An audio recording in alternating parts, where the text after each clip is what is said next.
Well, we're right in the middle of the Diddy trial right now. Do you think Diddy is gay? I mean, like we said earlier, if he's not gay, he's gay adjacent. Yeah. Okay? Because, you know, if you're going to take another man's yam sauce, another man's, what you call it, liquid gold. Liquid gold. And rub it on your nipples, okay? Like, that's gay. It might not be super gay, like, you know what I mean? Like, actually having sex with a man, that's like super gay. But I should not have, the only fluids you should have from another man on you is blood. That can be taken a few different ways, but okay. I'm just saying, like, if you punch a motherfucker in the face and you get blood on you, you're not feeling like disgusted by it. Shit happens. You wipe the blood off. You know what I mean? Fair like, enough. But if somebody was recklessly skeeting and fucking got some fucking yam on your elbow or some shit, you'd be disgusted. And you'd want to fucking, you know, you'd want to draw blood now. Well, look, this interview is already coming out by the time this comes out. Yesterday, I interviewed Punisher, the male escort, that spent about a year, I think like 8 to 12 different sessions,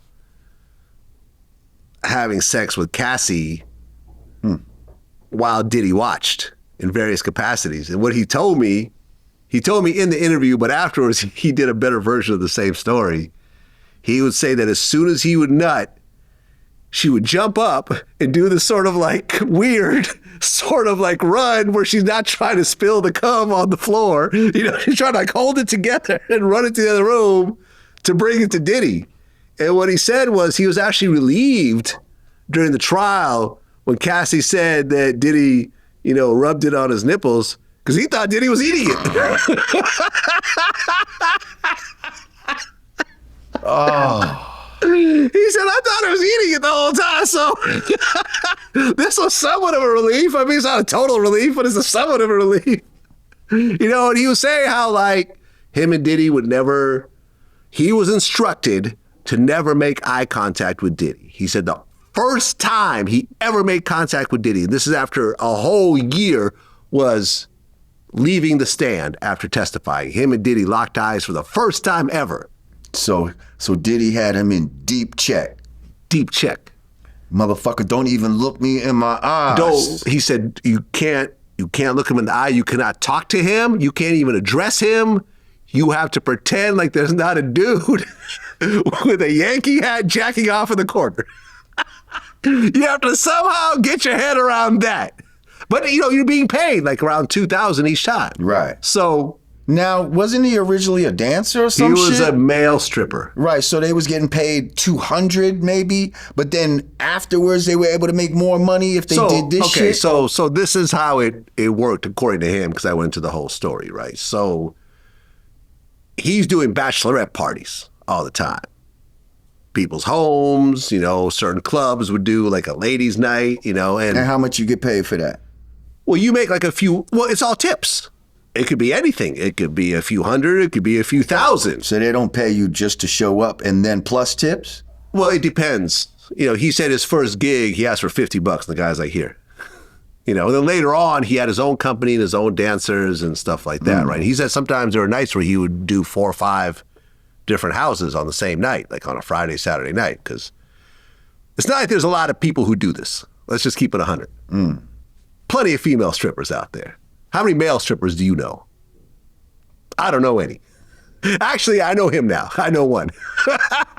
So he said it was about a 1 in 10 ratio in terms of attractive women versus, you know, big girls and, you know, so forth.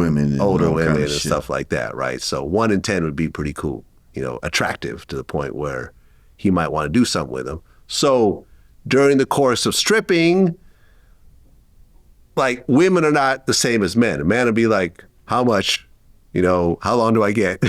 This much for an hour. Okay, cool. women are like, hey, can you do a private dance at my place? Do you do private sessions? Something just more intimate than this? And he would understand, okay, that's what it is. So it'd be like $200 to come to your house to do a private dance. And if it turns into sex, then it turns into sex. And there might be some more money along the way. So this is how it started with Cassie and Diddy. He had a website called Get Punished. Cassie contacted him and said, listen, me and my husband. I want to get punished. Yeah. Let me tell you, I told him at the very beginning, I feel very uncomfortable as a heterosexual man calling you the Punisher. I just feel uncomfortable saying that because I know what it means. You know what I'm saying? Like, this is not the comic book character. Like, you talking about punishing some other shit. Was Big Pun the Punisher? Was it Big Pun the Punisher? Yeah, I didn't know Big Pun. Yeah. So, Oh, okay. I never met him. So you didn't have to call him that. Didn't have to call him that. You see what I'm saying? I've never been in this situation before. So she contacted him, said, me and my husband are, want to have a little sexy whatever. He goes, okay, $200, cool. He showed up. She's wearing a wig. He doesn't recognize her. Because it's not like Cassie's a superstar. Especially you throw a wig on her, it's like, okay, here's this attractive woman. And Diddy comes in with a veil, like a burqa. And that's it. Just the burqa, nothing else. Butt naked in a burqa. Butt naked in a burqa.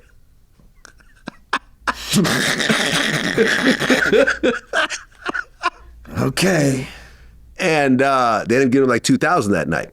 And then she would call him up every couple months. Sometimes it'd be like, sometimes it'd be like a Friday, Saturday, and Sunday because they'd have these multi-day freak-off sessions. And she would call him up every time, schedule it every time, and pay him herself every time.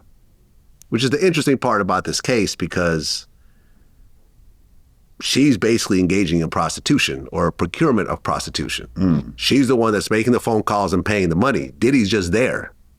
But obviously she's being given immunity to throw Diddy under the bus.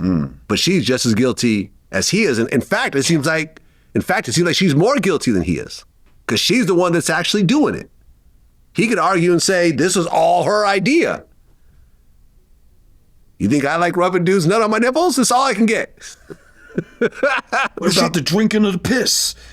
I didn't drink no piss. She did that. Yeah. He said that they never did that. Oh. Not with him. Oh, but there was but she did do it, but she just did not do with it, him. but just not with him. Because there was like 8 other male prostitutes. There was white dudes, black dudes, like. It's funny. I had my man Roger Bonds. He was Diddy's ex-head of security. He said, because I asked him, he's like, yo, I know the Punisher dude, that a local Harlem dude. It's like, why would Diddy go with a local dude? Who do you think for something like this, he would try to he might go not out of the even fishbowl? Researched it like that. Yeah. So Cameron asked homeboy, so tell me, was the pussy good? I asked that same question. Because, and did he give a real answer this time? Because if you nutted, right? That makes me say, well, okay, and that's what I said because at first it started off with okay, he showed up, him and Cassie oiled each other up, did a little bit of masturbation, by themselves and with each other or whatever. Then it turned into sex with a condom and eventually turned into sex with no condoms. So I'm like, okay, in the words of Cameron, was the pussy good? Well, just like I said, I couldn't really tell because there was so much going on. I'm like, you just told me you were having sex without a condom.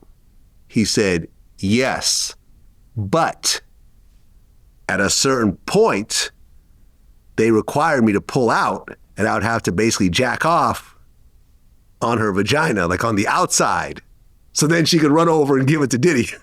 But still, you're still not answering the question. Because still, when you're in it, you feel it. Okay, was it tight? Was it loose? Like, give a fucking real answer here. Stop with the fucking coy shit. Right. Like he was saying there was so much pressure to perform because keep in that mind he just could not concentrate on the pussy at all. He said he has never ejaculated without actually using his hand around them. Every single time. Listen, we've all pulled out and busted on a girl's back or whatever else. He said that never happened. Every single time he would have to stop, pull out, and then basically stroke himself until he was able to ejaculate. I don't even like hearing all this shit, to be honest. Like, you know what I mean? Like, the fact that we're fucking even listening to niggas start stroking themselves and all this type of shit. Like, all of this shit is fucking gay. Like, they fucking really have normalized some gay shit. Like, I was telling you. And some cuckold shit. While I was telling you outside, I said, listen, man, you know, we like, everybody's like, yo, this shit is super weird. He's ordering up, you know, male prostitutes to fuck his girl, and he's watching as he jerks off. And then I thought to myself, well, what's different than watching porn? Like, when you watch porn, you're watching a guy fuck a girl, and most people are jerking off while they watch porn. Well, some people use it as a sexual aid. Yes. Yeah, I get that. Yeah. But some people jerk off like, you know what I mean? Like the jerk master. And well, I'll tell you this though. On the day that you watch some porn and they have the technology to squirt a bunch of man fluid on you, you know, along with the scene, then I would say it's pretty much the same thing. But up until that day, there's definitely a level of separation between what Diddy was doing, where a dude's nut is being rubbed all over his nipple. What I'm saying, that's the after effect. Now that's taking it, and that's... Imagine that. That's because you watching porn and suddenly that's because the dude is right there. Some of these dudes, if they could conduct their own fucking porn, like fucking, it seems like Diddy was doing, he just had enough money to make live porn. Right, exactly. You see what I'm saying? Instead of having a VHS, no, I get it. He could just have live porn. And not for nothing, I think it might have been like hotter in his mind that she's not a porn star, but he's making her do porn shit. You know what I mean? Like this pretty girl who looks kind of innocent, because when she first came in the game, I was like, damn, Cassie is bad. Like, and I'm not gonna lie. Have you seen that person? Maybe once or twice. People get on me on this. I've seen her in person multiple times. She's a pretty girl. I'm definitely never gonna say that she's unattractive or anything else like that, but I've been around Beyonce.